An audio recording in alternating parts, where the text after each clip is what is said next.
Selebgram Mediza Zain telah menyampaikan klarifikasi dan penyerahan bukti terkait laporannya terhadap Marisha Icha di Polda Metro Jaya. Sahabat Vanessa Angel itu diperiksa selama 2 jam lamanya di gedung Ditreskrimum Polda Metro Jaya. Alhamdulillah semua berjalan baik lancar, cepat kita tadi kurang lebih 2 jam. Hampir 2 jam lah karena bukti kita lengkap. Insya Allah kuat, semua berjalan baik dan lancar, kata Medina Zain, di Polda Metro Jaya, Senin, tanggal 31 Januari tahun 2022.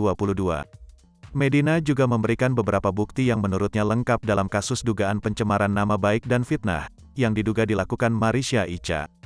Ya lumayan banyak lah, video dan screenshot dari apa yang disampaikan di berbagai media sosial dalam hal ini. Itu yang kita berikan, kata Jamaluddin Kudubun, kuasa hukum Medina Zain.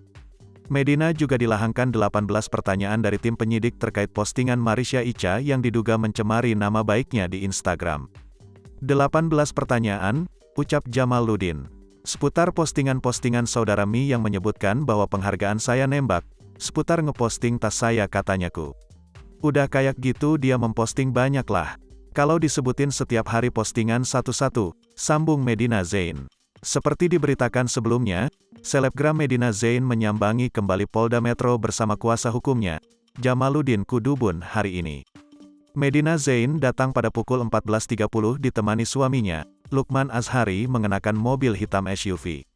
Pengusaha berusia 29 tahun itu menyebut kedatangannya ke gedung Ditreskrimum Polda Metro Jaya untuk mengklarifikasi terkait laporan yang dibuatnya pada selebgram Marisha Icha.